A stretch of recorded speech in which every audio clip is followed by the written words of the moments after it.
Boeing is the largest producer of airplanes. On a global scale, it's actually pretty close between them and Airbus, but in the US, Boeing is a distant winner. They do make a bunch of stuff for NASA and the military, but their biggest, most well-known segment is commercial airplanes. Meaning, when you take your commercial flight on Delta or United or whatever, there's a good chance that the plane you're sitting on was made by Boeing. Potentially their 737 or 757, maybe even the 747, which I'll be talking more about later. It is a big business because obviously those planes aren't cheap. We're talking about hundreds of millions of dollars in some cases. Their peak revenue was in 2018 when they made over $100 billion. Boeing is one of the oldest, biggest, most valuable, arguably one of the most important companies out there. What I want to talk about today is some of their rises and falls of the past, specifically 3 separate times where the company was significantly downsized and in real danger of shutting down altogether.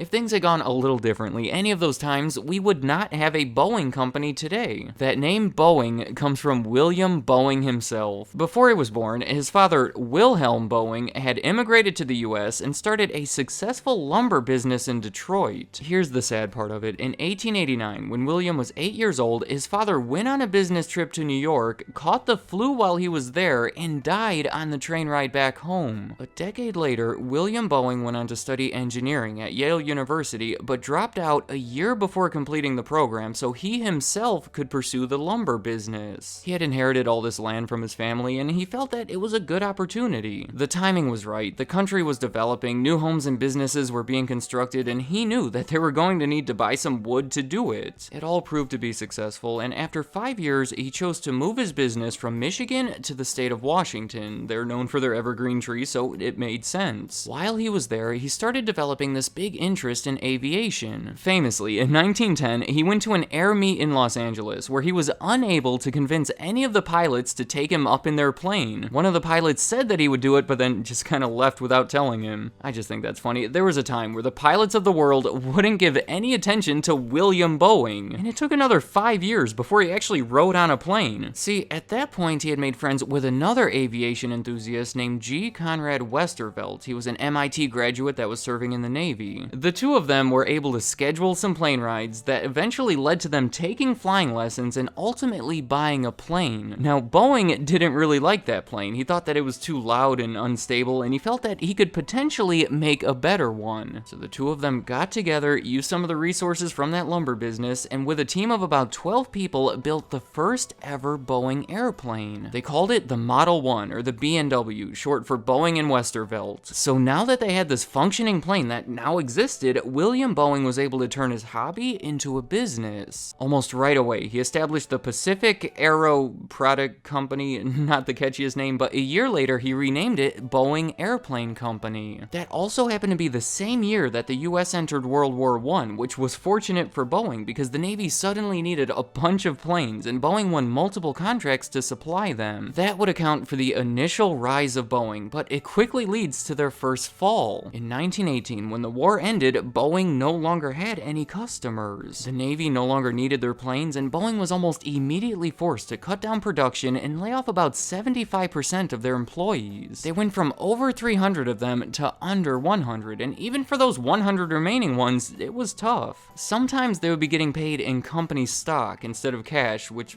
was not worth much. They weren't even making airplanes anymore, no one was buying them, so they were forced into making boats and even different pieces of furniture. They were somewhat saved when the US Army hired them to repair and refurbish some of their planes, but their big break didn't come until 1927. 2 years earlier, a law was passed saying that instead of doing it themselves, the US Post Office would be able to hire companies to deliver the mail using airplanes. So Boeing over here, with their newly created Model 40A plane, won the route to fly the mail from Chicago to San Francisco, which meant they were no longer just a manufacturer of planes, they were now also an airline. plane. William Boeing then created the Boeing Transport Company, who would buy their planes from the Boeing Airplane Company. Do you see what was happening here? How that vertical monopoly was starting to form? The details of it get a little messy, but over the next few years, Boeing would either acquire or merge with all of these other competitors to a point where it was getting out of hand. I'm talking about producers of engines and planes and even the other airlines. The result was this massive company that was monopolizing the industry. I know it wasn't good, but you have to admit, it was impressive. Within about 10 years' time, they went from the brink of bankruptcy to dominating that market, which is about the biggest comeback imaginable. You may see where this is headed. The second fall of Boeing came in 1934, when the Roosevelt administration put an end to it. Again, the details get messy, but with the intention of breaking up the monopoly, a law was passed saying that the company that makes the planes could not be the same company that delivers the mail. And because this giant company that Boeing had formed was now in violation of that law, it was forced to break up. The one large company was now split into 3 separate smaller ones. They were called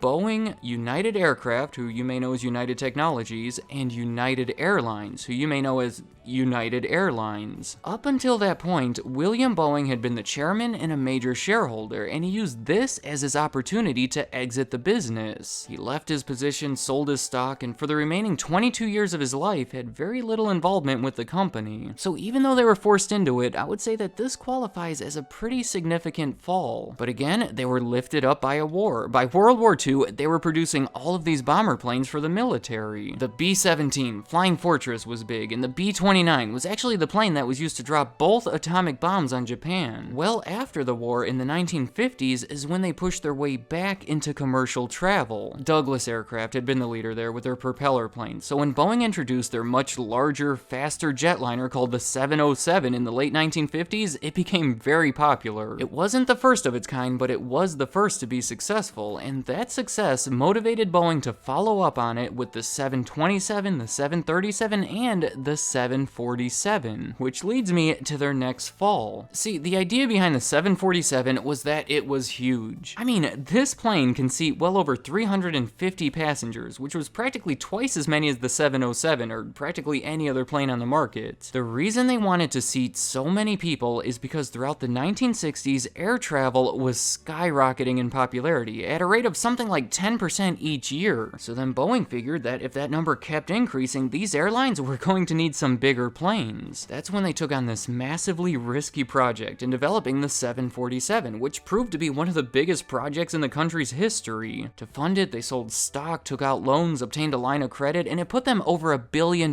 in debt. What they were able to create using that money was obviously a marvel of science. They introduced it in 1968 and initially sold far fewer of them than they had predicted. See, right then, you wouldn't believe how many things were going wrong for Boeing. Related to the 747, they made it with the prediction that air travel would continue rising, but then in reality, it didn't because the economy fell into a recession. People weren't traveling nearly as much as they had predicted, so these airlines didn't have much use for such a massive plane. Another factor would be the Vietnam War. It was winding down. The Nixon administration had started withdrawing the troops from Vietnam, and it meant that there were less sales for Boeing. Similar to that, NASA was winding down their Apollo program. Boeing had been developing rocket boosters and other various things for their trips to the moon, and since that was ending, those sales were gone as well. Finally, I have to mention the supersonic transport. President Kennedy had introduced this program earlier in the decade that called for the creation of this really big and fast plane. In 1966, Boeing was the one who won the contract to make it, but by 1971, the government had given up on it and said that they wouldn't fund it any longer. So all of the money that Boeing was counting on from the government to make it was suddenly gone. On a side note, I have to mention this. Do you remember the NBA team, the Seattle Supersonics? They famously went to the finals in 1996 against Michael Jordan and the Chicago Bulls. Well, that team started right after Boeing won the contract to make the supersonic transport. It was such a big deal for the city that the team was actually named after it. So can you try to imagine being hit by all of these factors at once? They borrowed over $1 billion,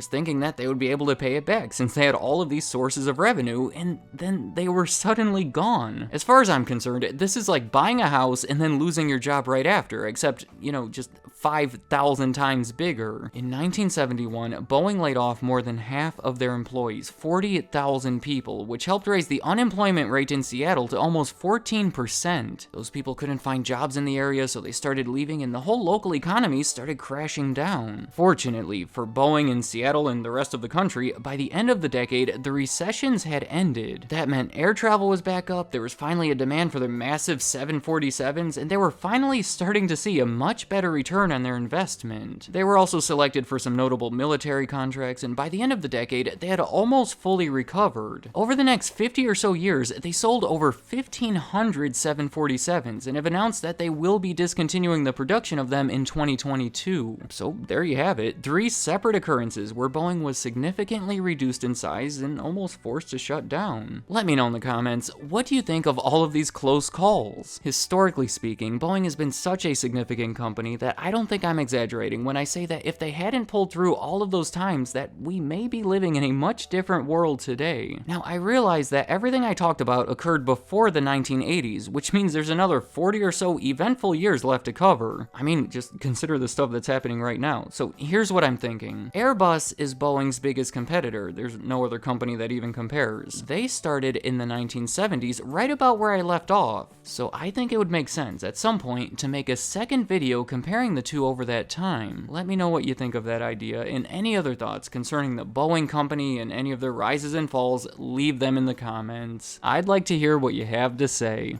Thank you for watching.